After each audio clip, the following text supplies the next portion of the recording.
মসজিদের ইমাম সাহেবের বেতন উঠিয়ে মসজিদের কোনো কাজ করা যাবে কি না, খুবই গুরুত্বপূর্ণ একটি প্রশ্ন। আমাদের দেশে মসজিদ মাদ্রাসার সাথে যারা জড়িত আছেন, মসজিদ মাদ্রাসার পরিচালনা করেন, এটার দায়িত্ব পালন করেন, তাদের অনেকেই এই জাতীয় কাজগুলো, এই ধরনের অপরাধগুলো অহরহ করেন। তিনি জানেনও না যে কাজগুলো অপরাধ। সেটা হলো, মসজিদে আপনি টাকা উত্তোলন করেন ইমাম সাহেবের নামে, যে ইমাম সাহেবের হাদিয়া দিতে হবে, বেতন দিতে হবে, আপনারা টাকা দেন। অথবা রমজান মাসে ইমাম সাহেবের, মুয়াজ্জিন সাহেবের বোনাস দিতে হবে, আপনারা টাকা দেন। এই কথা বলে টাকা উঠাইলেন। অথবা ঈদের সময় আপনি টাকা উত্তোলন করলেন, ইমাম সাহেব মুয়াজ্জিন সাহেবের জন্য টাকা দেন, উত্তোলন করলেন। উত্তোলন করার পর টাকা উঠছে 20,000, ইমাম মুয়াজ্জিনদেরকে ভাগ্য করে দিলেন 10,000, আর 10,000 মসজিদের ফান্ডে রেখে দিলেন। এটা সাচ্চা এবং পরিষ্কার একটা গুনাহের কাজ। এটা মসজিদের ফান্ডে রাখা জায়েজ হবে, কারণ নাসসুল ওয়াকিফে কানাসসিশ শারিআ, ফিকহের একটি মূলনীতি হলো, দানকারী যে উদ্দেশ্যে দান করবে তার উদ্দেশ্য অনুপাতে দানের টাকাটা ব্যবহার করতে হবে। আপনাকে একজন 1 লক্ষ টাকা দিয়ে বলছে, ভাই আপনি একটু উমরা করে আসেন। আপনাকে দায়িত্ব দিল, টাকা দিয়ে আপনি উমরা করে আসেন। আপনি সে 1 লক্ষ টাকা দিয়ে কটকটি কিনে খেয়ে ফেলছেন।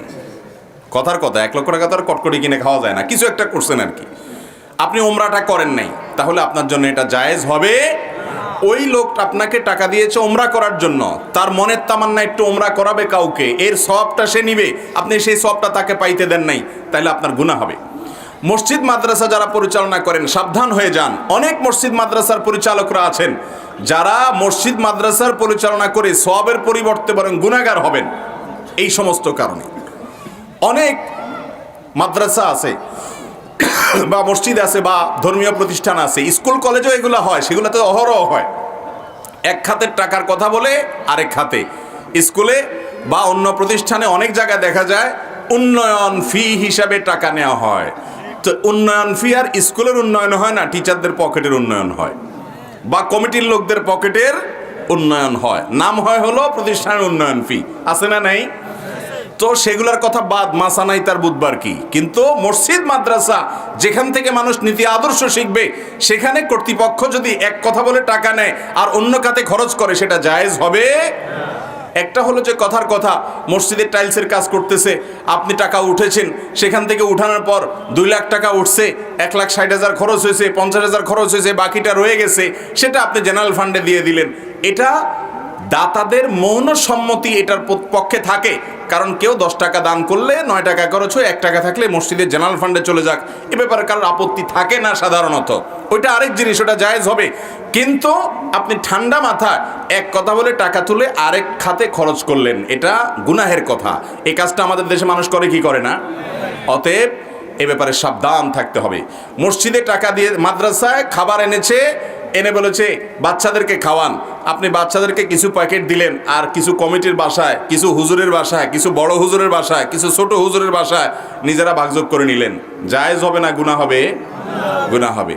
কিছু কিছু আত্মসাৎ আছে, কিছু কিছু দুর্নীতি আছে, যেগুলোকে আমরা দুর্নীতি মনে করি না। শয়তান ওগুলোকে আমাদের সামনে এমনভাবে প্রলেপ দিয়ে দেয়, আমরা মনে করি কই, এমন কিছু না, তো মনে হয় যে নাকের সামনে দিয়ে মাছি গেছে।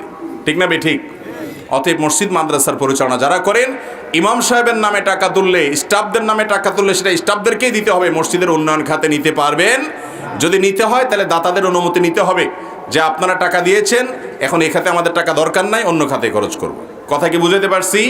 অথবা বলার সময় বলে নেবেন যে আমরা এই খাতে টাকা যা লাগে খরচ করার পর আমরা কিন্তু অন্য খাতে নিয়ে যাব। অনেক মসজিদে এগুলো ইন্টেনশনালি টাকা তোলা হয়, অনেক টাকা। মসজিদে কেন, এই ওয়াজ মাহফিলে অনেকে করে। আপনাদের এই মাহফিলটা তো একটা মডেল মাহফিল, এটার কথা ভিন্ন, এটার সব কিছু আমি জানি নখদর্পণে আমার, যে কিভাবে কি হয়। কিন্তু সাধারণত অনেক ওয়াজ মাহফিলে দেখা যায় বিশাল বড় চান্দা তুলে বক্তা সাহেবরে কিছু দিয়ে বিদায় করলো, মাইকেলারে কিছু দিয়ে বিদায় করলো, এরপর যে ফান্ডটা থাকে সেটা মোটামুটি অন্য কাজে, মাহফিলের বাইরের কাজে ব্যয় করা হয়, হিউজ টাকা উঠানো হয়। উদ্দেশ্যই হয় সেটা, মাহফিলের কথা বলে নিব, করব অন্য কাজ। আছে না নাই? এগুলো জায়েজ নাই। আল্লাহ আপনাদেরকে বোঝার তৌফিক দান করুন।